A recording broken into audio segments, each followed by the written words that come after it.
7واں اصول تھا۔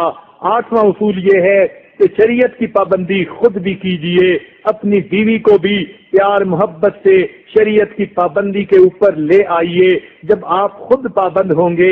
ماڈل بن کر رہیں گے، پھر آپ کی بیوی بھی آپ کی اتباع کرے گی اور وہ بھی شریعت و سنت کی پابند بن جائے گی۔ عام طور پر جب انسان آدھا تیتر آدھا بٹیر ہوتا ہے، مگر بیوی کو چاہتے ہیں کہ رابعہ بصری بن جائے، وہ بھی رابعہ بصری پھر نہیں بنتی، بلکہ وہ بھی کہتی ہے جیسے تمہاری زندگی ویسے میری زندگی۔ اس پر جھگڑے کھڑے ہوتے ہیں۔ اگر ہم گھر کے اندر شریعت و سنت کی فضا قائم کرنا چاہتے ہیں، ہمیں اپنی ذات سے یہ کام شروع کرنا چاہیے۔ پہلے خود اس کے اپنے زندگی کے اندر لاگو کر لیں، نبی علیہ السلام کی ظاہری باطنی تمام سنتیں اپنائیں اور پھر گھر میں گھر والوں کو بھی بتائیں، تو یقیناً گھر والے بھی اس پر عمل کر کے راضی ہوں گے۔ ہم تو اکثر یہ دیکھتے ہیں بیویاں بیچاری دعائیں کرتی پھرتی ہیں، بیویاں وظیفے پڑھتی پھرتی ہیں، ہمارا میاں نیک ہو جائے۔ وہ تو چاہتی ہیں کہ گھر میں نیکی کا ماحول ہو، مگر خامنوں کے اپنے مزاج عجیب ہوتے ہیں، باہر نوجوانی کے وہ کام کرتے پھرتے ہیں اور ان کو فرصت نہیں ملتی برے دوستوں سے، اس لیے گھر کا ماحول نیکی کا نہیں ہوتا۔ یاد رکھنا، اللہ تعالیٰ نے ہمیں گھر دیا، اس گھر کے اندر شریعت کو لاگو کرنا یہ خاوند کی ذمہ داری ہے۔ اللہ تعالیٰ کے محبوب کی سنتوں کو گھر میں زندہ کرنا یہ خاوند کا فریضہ ہے۔ اگر وہ اس پر سے سبکدوش نہیں ہوگا، قیامت کے دن اپنے محبوب کو کیا چہرہ دکھائے گا؟ آج ہمارے گھر نبی علیہ السلام کی مبارک سنتوں کی مذبح گاہیں بن چکے۔ کہیں بیوی سنت توڑتی ہے، کہیں بیٹی سنتیں توڑتی ہے، کہیں بیٹا سنت پہ چھریاں چلاتا ہے اور باپ تک سے مت نہیں ہوتا۔ اس کا غم کھانے والا کون ہے جو آج کے دن اپنے گھر کو نبی علیہ السلام کی سنتوں کا باغ بنائے، نمونہ بنائے؟ اور یہ تبھی بنے گا کہ جب خامد خود سنتوں پر عمل کرے گا، ڈھونڈ ڈھونڈ کر سنت پر عمل کرے گا، سر کے بالوں سے لے کے پاؤں کے ناخنوں تک سنت پر عمل کرے گا، اور پھر اپنے گھر والوں کو بھی سنت کی ترغیب دے گا، اپنے بچوں کو بھی سمجھائے، بیوی کو بھی سمجھائے، تو پھر اللہ تعالیٰ ان کے دلوں میں بھی عظمت دین کی ڈال دیتے ہیں اور وہ بھی شریعت کے پابند ہوتے ہیں۔ آج کل گھروں کے اندر پردے کا خیال خود خاوند نہیں رکھتے، پھر یہ بیویوں کو پردے پہ کیسے وہ تیار کر سکتے ہیں؟ بلکہ بڑی بڑی عمر کے نوجوان غیر محرم گھروں کے اندر نوکر رکھ لیتے ہیں، سمجھتے ہیں یہ تو غلام کی مانند ہے۔ 100% حرام کام ہوتا ہے۔ غیر محرم کے سامنے بیوی بھی بے پردگی کی روزانہ مرتکب ہو رہی ہوتی ہے۔ خاوند کے نام اعمال میں بھی روزانہ اکاؤنٹ لکھا ہوتا ہے، لہذا جس خاوند نے جوان مردوں کو گھر میں نوکر رکھ لیا، اس نے اپنے گناہ کا اکاؤنٹ کھول لیا، یہ سویا ہوا ہے پھر بھی گناہ لکھا جا رہا ہے، یہ جاگ رہا ہے پھر بھی گناہ لکھا جا رہا ہے، یہ مسجد نماز پڑھ رہا ہے، گھر میں نامحرم کام کر رہا ہے بیوی کے سامنے، لہذا گھر میں بھی اس کے گناہ کا اکاؤنٹ کھلا ہے۔ بھلا اس بیچارے کی نیکیاں کیا کام آئیں گی؟ اس لیے علماء سے مسئلے پوچھنے چاہیے۔ بے پردگی کا معاملہ ان ملکوں میں بہت ہی زیادہ برا ہے۔ کبھی کبھی تو حیرت ہوتی ہے کہ شاید حرام کو حرام ہی نہیں سمجھتے،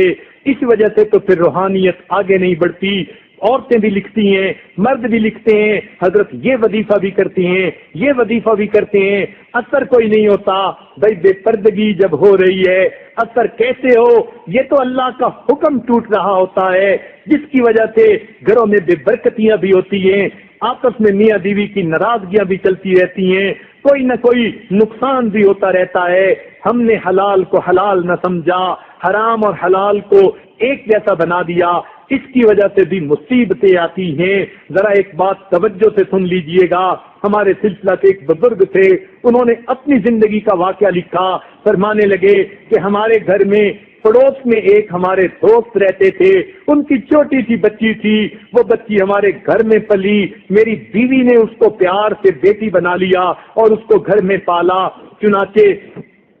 وہ ہمارے گھر میں آتی جاتی تھی، مگر رہتی اپنے والدین کے ساتھ رات کو تھی، دن میں ہمارے ہاں آ جاتی تھی۔ چنانچہ کئی مرتبہ ایسا ہوا میری کیفیتیں دب گئیں، چھن گئیں، میں بڑا روتا، تہجد میں روتا، اپنے شیخ کے پاس ایک مرتبہ گیا، اپنے شیخ کو بتایا حضرت اتنی محنت کرتا ہوں، معمولات باقاعدہ، تہجد باقاعدہ، ذکر گھنٹوں مراقبے کرتا ہوں، کیفیات میری چھن جاتی ہیں، پتہ نہیں کیا وجہ ہے۔ میرے شیخ نے فرمایا کہیں نہ کہیں تم سے کبیرہ گناہ ہو رہا ہے جس وجہ سے یہ نعمت چھن جاتی ہے، سوچو تو صحیح۔ کہنے لگے میں نے سوچا، میں نے اپنی زندگی میں ارادے سے کوئی کبیرہ گناہ نہیں کیا تھا، پھر کیا بات ہے، سوچ سوچ کے تھک گیا، بالآخر میں نے اپنی بیوی کو بتایا کہ میری اتنے عرصے کی محنت ضائع ہو جاتی ہے، میری محنت چلی جاتی ہے۔ میرے شیخ نے یہ بتلایا تو بیوی سے جب مشورہ کیا، بیوی کہنے لگی ہاں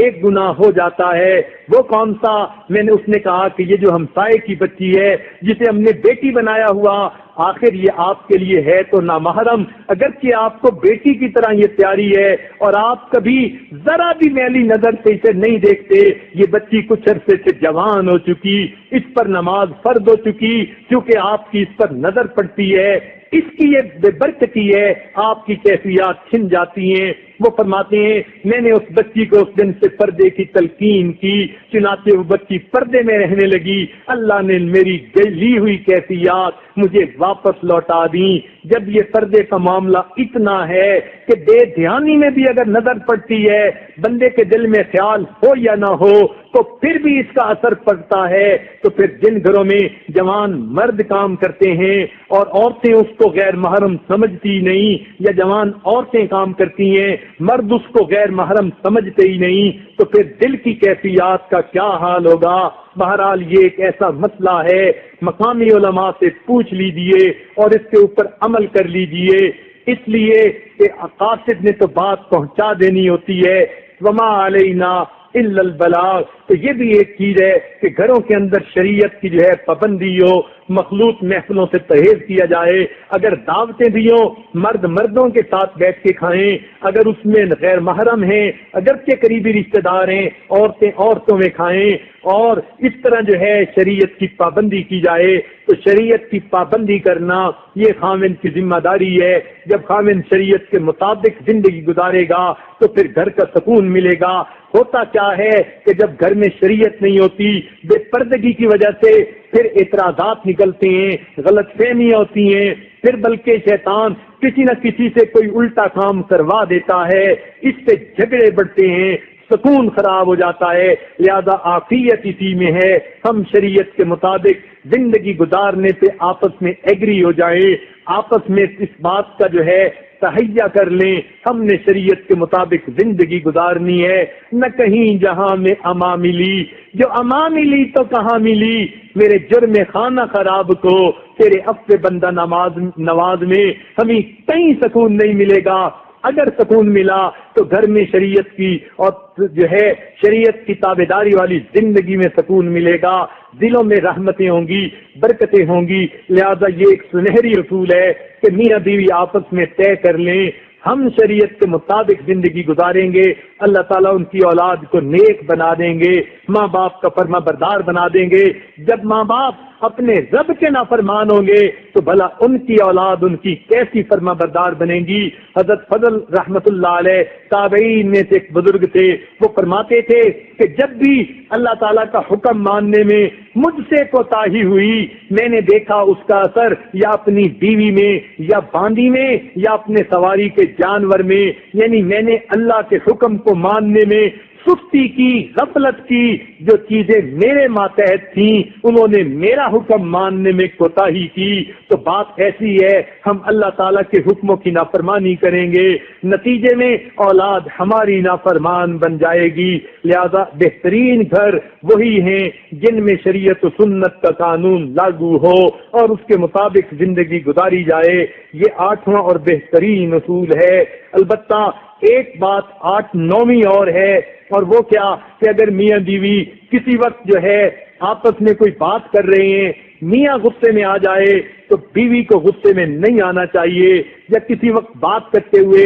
بیوی غصے میں آ جائے خامن کو غصے میں نہیں آنا چاہیے۔ یہ اصول بنا لیں کہ ہم دونوں کبھی بھی ایک وقت میں غصے میں نہیں آئیں گے۔ اول تو غصے میں آنا نہیں چاہیے، اور اگر بالفرض انسان ہونے کے ناطے کوئی غصے میں آ بھی گیا، کسی وجہ سے یہ بات کرتے ہوئے اس کی آواز بلند ہو گئی اور چہرے پہ غصے کے آثار ظاہر ہوئے، اگر بیوی غصے میں آ گئی، خامن کو عقل مندی کرنی چاہیے، اس وقت غصہ نہ کرے جواب میں، اور اگر خامن غصے میں آ گیا تو بیوی اگر سمجھتی بھی ہے کہ یہ ناحق غصہ کر رہا ہے، اس وقت خاموش رہے، پھر تھوڑی دیر کے بعد اپنی بات بتا دے گی، تو تھوڑی دیر کے بعد دیکھے گی کہ وہی خامن جو پہلے اتنا غصے میں تھا اب اتنا پیار کرنے والا بن گیا۔ لہذا انسان ہے، طبیعتیں مختلف ہوتی ہیں، کبھی انسان کو غلط فہمی ہو جاتی ہے، یا کبھی کسی وجہ سے ویسے ہی طبیعت کے اندر ایسی بات غصے کی آ جاتی ہے، تو یہ اصول بنا لیجئے، یہ سنہری اصولوں میں سے 9واں اصول ہے کہ میاں اور بیوی دونوں ایک وقت میں غصے میں نہ آئیں۔ اگر رسی دو نے پکڑی ہوئی ہے اور دونوں مل کے کھینچیں گے تو پھر تو رسی دھاگا ٹوٹ جائے گا، ایک اگر کھینچے دوسرا ڈھیلا چھوڑ دے دھاگا کبھی نہیں ٹوٹ سکتا۔ یوں ہی سمجھیے اگر خامن غصے میں آ گیا، بیوی اب دھاگے کو کھلا چھوڑ دے تو تھوڑی دیر بعد دیکھے گی خامن بھی نارمل ہو جائے گا اور آپس کا رشتہ بھی اسی طرح ٹھیک رہے گا۔ اگر بیوی غصے میں آ گئی تو خامن تھوڑی دیر کے لیے خاموش ہو جائے اور اس وقت غصہ نہ کرے، اور اس کے بعد دیکھے کہ بیوی کا غصہ دور ہو جائے گا، بلکہ بیوی غصہ کرے، خامن کو پیار سے بات کرنی چاہیے۔